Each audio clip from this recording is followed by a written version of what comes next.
Hello guys, welcome to Science Learning Gateway. I hope you all are doing good. So I am back today with a new tutorial for class 10th students. I have planned to start a session in which I am going to explain all the question answers of class 10th NCERT science book from all the chapters. And also I will make a separate tutorial for the important question answers as well as the questions which are asked in the previous year board exams from each and every chapter. For that also I will make a separate video from every chapter so that it will be very helpful for you to give the board exams.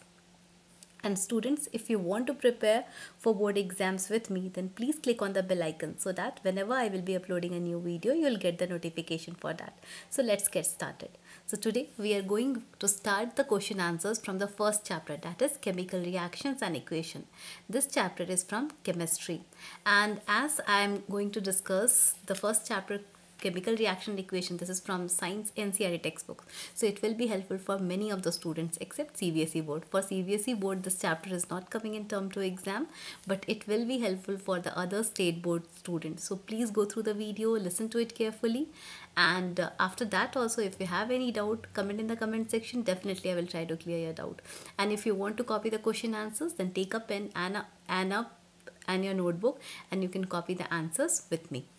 So the first question which we are going to start, and these questions are from the in-text questions which are given in the middle of the chapter. After that I will make a separate video for the exercise questions also. So first we'll do the in-text questions. In that total 8 questions we are having in the first chapter, chemical reaction and equation. So let's start with the first chapter. So let's start with the first chapter and the first questions from the in-text question. And the first question which we have over there is this one. Why should a magnesium ribbon be burnt before, why should a magnesium ribbon be cleaned before burning in air? This is the first question. Why should a magnesium ribbon be cleaned before burning in air? So the answer is, let's read the answer first, after that I will explain it. Magnesium, as you all know, magnesium, the symbol of magnesium is Mg. It is a reactive metal, correct? It will react with the oxygen present in the air or in the atmosphere, and it will form a white layer of magnesium oxide. Whenever magnesium will react with oxygen, O2, it will form magnesium oxide, MgO, and the color of this magnesium oxide is white in color. Okay, whenever magnesium will react with oxygen, a white layer of magnesium oxide will form on its surface. Magnesium oxide, and after that this magnesium oxide, it is a very stable compound and it will prevent further reaction of the metal. Since magnesium oxide is a very stable compound, it will not allow magnesium to react with any other substance. It will hinder in the process of reaction. So to remove the layer of magnesium oxide, magnesium ribbon is cleaned before burning in air. So what is the answer? Once again we will repeat this one. As we all know that magnesium is a very reactive metal. It will react with oxygen and it will form a white layer of magnesium oxide on its surface, and magnesium oxide is a very stable compound. You have to remember that magnesium oxide is a very stable compound and it will prevent the further reaction of the metal, means it will not allow magnesium to react further. So that's why magnesium ribbon is cleaned to remove that magnesium oxide during before burning in air. So this was the first question. The next question which we have over there is, write the balanced equation for the chemical reaction. This question is also important because this question is asked many times in the board exam. Along with that, the second question is also important. In that, 3 reactions are given over there. We have these reactions are written in the form of words. We have to write the symbol as well as we have to balance the equation. So let's start with question number 2. The first question is, hydrogen plus chlorine gives hydrogen chloride. So what is the symbol of hydrogen? H, but in the molecular form we used to write it as H2, and chlorine we used to write in the form of Cl2. H2 plus Cl2 gives hydrogen chloride. What is the formula of hydrogen chloride? HCl Al. This is the formula. This is the reaction. Now we have to balance the equation. You can see over there 2 hydrogen atoms are there and over there 2 chlorine atoms are there. But over there we have only 1 hydrogen and 1 chlorine. So what we will do? We will put a 2 in front of HCl. Now we have 2H also and 2 chlorine also. So with this the reaction is balanced. H2 plus Cl2 gives twice HCl. This is the reaction. The second equation which is given in the question is barium chloride. Barium chloride reacts with aluminum sulfate to give barium sulfate and aluminum chloride. So what is the formula of barium chloride? The formula of barium chloride is BaCl2. This is barium chloride. Reacts with aluminum sulfate. Aluminum sulfate is Al2SO4 whole 3. Al2SO4 whole 3. Okay. When barium chloride will react with aluminum sulfate, what product we are getting on this side? Barium sulfate. Barium sulfate is again BaSO4 plus aluminum chloride. Aluminum chloride is AlCl3. AlCl3. This is the reaction. Now we have to balance the equation. As you can, let's start with aluminum first. As you can see over there, 2 aluminum atoms are there, Al2. So what we will do? We will put a 2 in front of AlCl3. So now over there we are getting 2 aluminum. And how many chlorines are there? 3 2s are 6. Total chlorine is 6. But over there we have only 2 chlorine atoms. So what we have to do? We have to make this chlorine atom 2. Make this chlorine atom 6. So we will multiply this with 3. 3 2s are 6. Now the number of barium atom is 3 over there. But on the product side the number of barium atom is only 1. So we have to balance this also. So we have to make this as 3. Now we will balance this as 3. So 3 I have left over there. So you have to put a 3 over there. 3BaSO4. Okay, 3BaSO4. So what is the final reaction? 3BaCl2 plus Al2SO4 whole 3 gives thrice BaSO4 plus twice AlCl3. This is the final reaction which we have to write over there. Students, if you want a separate video for how to balance a chemical equation, then please comment in the comment section. I will make a separate video for how to balance a chemical reaction. The third question which is given over there is sodium. So what is the symbol of sodium? The symbol of sodium is Na. And the symbol of water you all know, it is H2O. So whenever sodium will react with water, we are getting a product called sodium hydroxide. NaOH. Along with that, hydrogen gas will be evolved, because we know that whenever a metal will react with water, hydrogen gas is evolved in the reaction. Along with that, hydroxide is also formed. So metal hydroxide is NaOH, and along with that, hydrogen gas is evolved in the reaction. So these are the reactions which are given in question number 2. I hope you all have understood these questions. Practice 1 or 2 times. You can easily solve this question. Next question which we have to do over there is question number 3. And what is this question number 3? In question number 3, the question which is asked over there is write a balanced chemical equation with state symbols. Means we have to write a chemical equation. In that we have to write the symbol also, and we have to write the state of the substance, whether it is solid, liquid or gas, for the following reaction. So 2 equations are given over there. So let's start with the first one. Solution of barium chloride. So again, what is the formula of barium chloride? BaCl2. BaCl2, and it is present in the liquid state, so we can write aqueous over there. Plus, and sodium sulfate, and the formula of sodium sulfate is Na2SO4. Na2SO4. Sodium sulfate is also present in the form of aqueous state because they have written solutions. Solution means what? It will be present in the liquid state, so we will write aqueous for that. In water, react to give insoluble barium sulfate. So what is the formula of barium sulfate? BaSO4. Since they have written insoluble, so it must be in the solid state. We will write S for that. And the solution of sodium chloride. Solution they have written, so we will write aqueous for that. Sodium chloride is NaCl, that is aqueous. So once again, let's repeat it. Solution of barium chloride. Barium chloride is BaCl2. Solution they have written, so we will write aqueous for that. Solution of sodium sulfate. Sodium sulfate is Na2SO4. It is also aqueous in state. It gives us, in water, reacts to give insoluble barium sulfate. Barium sulfate, it is insoluble, so we will write solid, and again solution of sodium chloride, that is NaCl.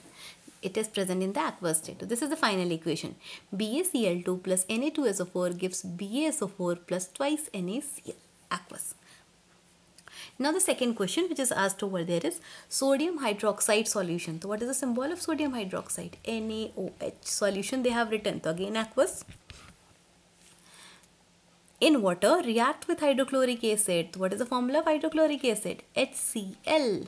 So whenever NaOH means sodium hydroxide will react with hydrochloric acid, HCl, what we get? We get sodium chloride. Na will combine with Cl to form sodium chloride, NaCl, and sodium chloride and water, H2O. So you can see over there, NaCl we will write in the aqueous form, and water, as you know, it is present in the liquid form. So NaOH aqueous will react with hydrochloric acid aqueous to give you NaCl aqueous plus H2O liquid. So this is the final equation which we have to write in question number 3. Now the next question number 4, and this question is also very important because many times this question is asked in the board exams. So this question is a solution of a substance X is used for whitewashing. Means in this question what is asked? One solution is there, means one substance is there whose name is X, and this X, Mr. X, is used for whitewashing. So what is the name of this substance? We have to say that, write the substance X and write its formula. Means we have to write its name also and its formula also. And in the second question what is asked? Write the reaction of the substance X named in 1 with water. Means we have to, first we will write its name, its formula, and then we will write a reaction in which substance X will react with water. So the first answer, the question of the first answer is substance X is calcium oxide. And what is the formula of calcium oxide? Ca for calcium and O for oxide. So this is calcium oxide, and it is also known as quicklime, and it is used for whitewashing. Okay, so this substance X is calcium oxide, also known as quicklime, and it is used in whitewashing.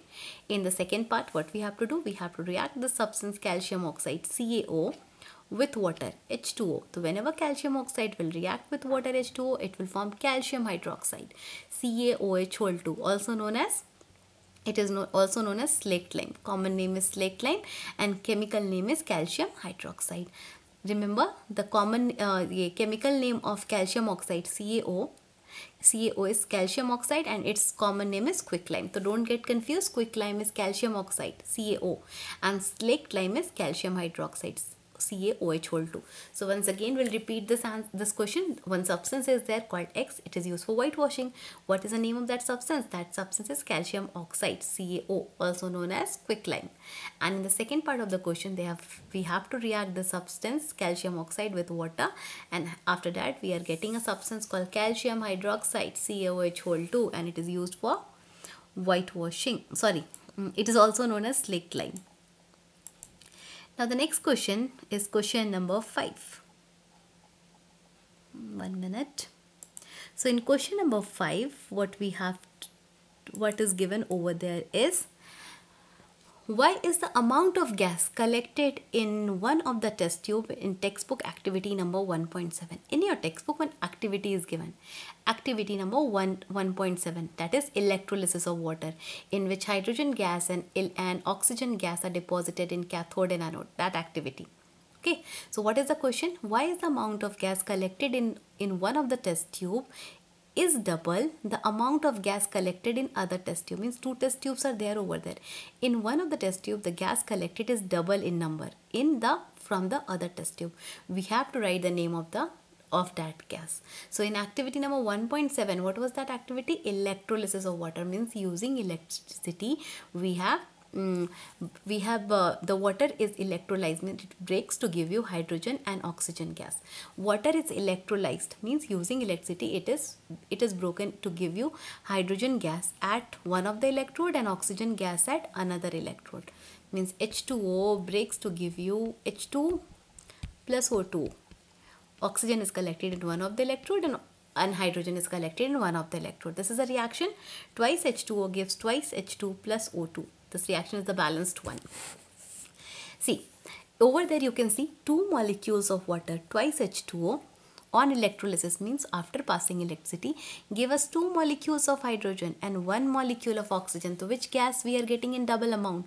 Hydrogen gas. Hydrogen gas is present in double amount as compared to the oxygen gas.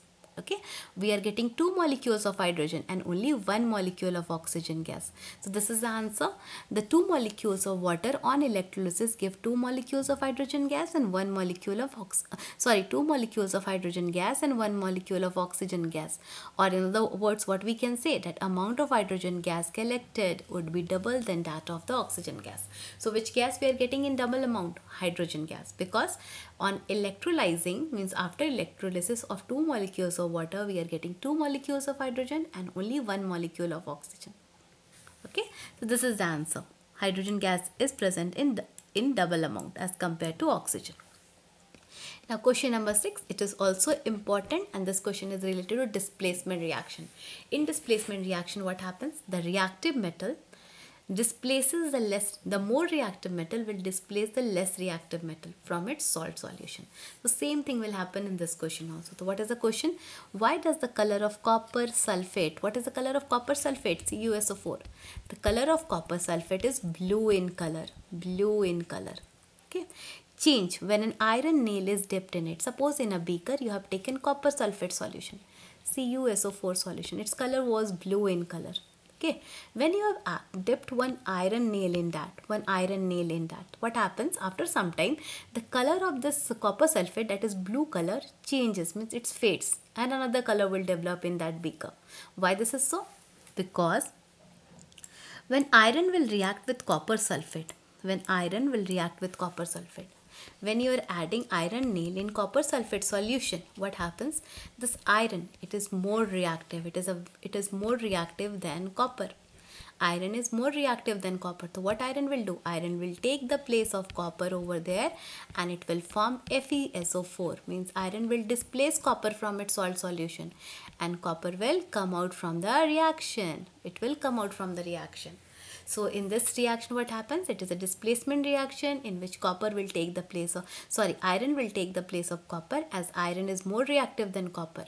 Okay, and the blue color of copper sulfate solution will fade, and due to the formation of FeSO4, ferrous sulfate, or you can say iron sulfate, green color can be seen in that solution. So let's read the answer once. But the basic idea is that the same concept you have to write in that. If you will understand the answer, you can write it in your own words also. See, when iron nail is dipped in copper sulfate solution, iron displaces copper from copper sulfate. Why iron will displace copper from copper sulfate? Because iron is more reactive than copper.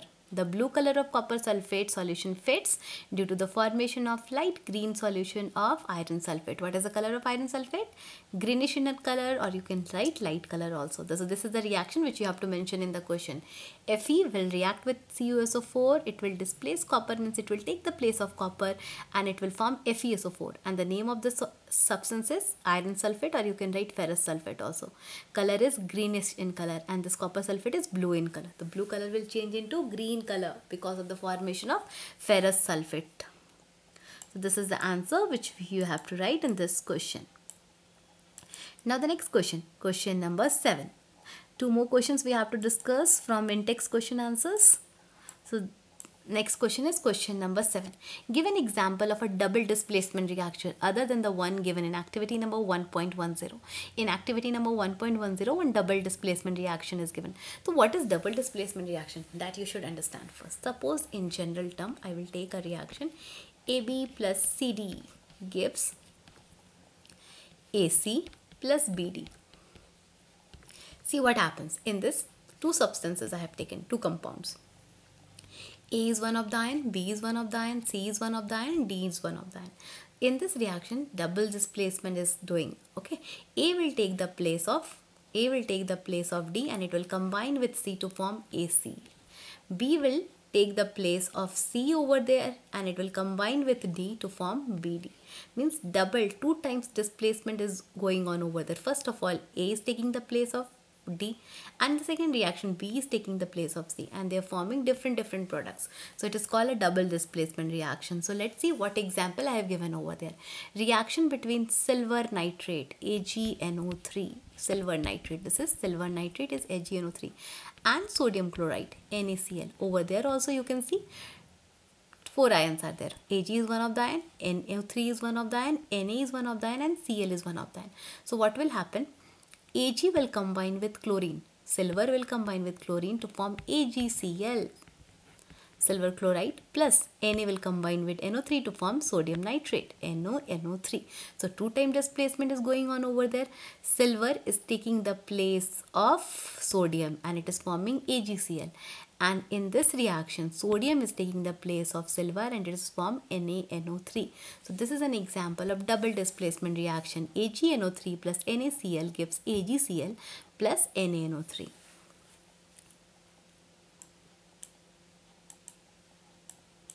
Now the last question from in-text question is, identify the substance that are oxidized and the substance which are reduced from the following reaction.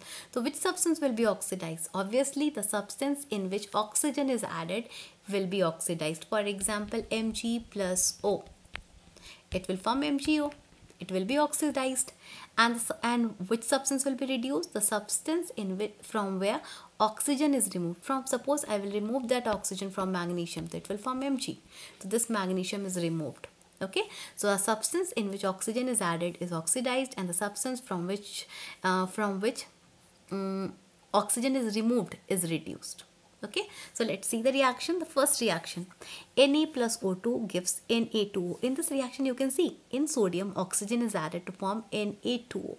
So what is going on in this reaction? Sodium is oxidized, correct? The substance oxidizes sodium as oxygen is added to it. In the first reaction, sodium is oxidized as we are adding oxygen to that.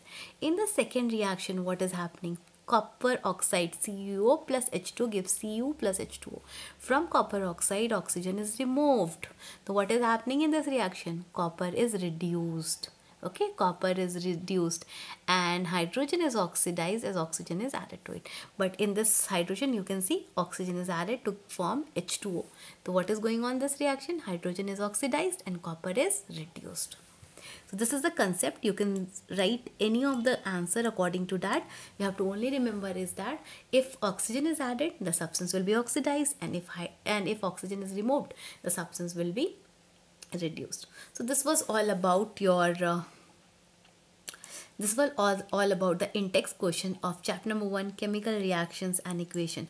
I hope you have understood each and every question. Go through the question answers. If you have any doubt, you can comment in the comment section. I will definitely try to clear your doubt.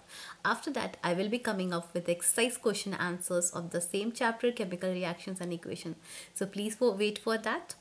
And if you like this tutorial, then please click on the like button, share it with your friends, and if you're new to my channel, then please subscribe to it and don't forget to click on the bell icon so that whenever I will be uploading a new video, you will get the notification for that.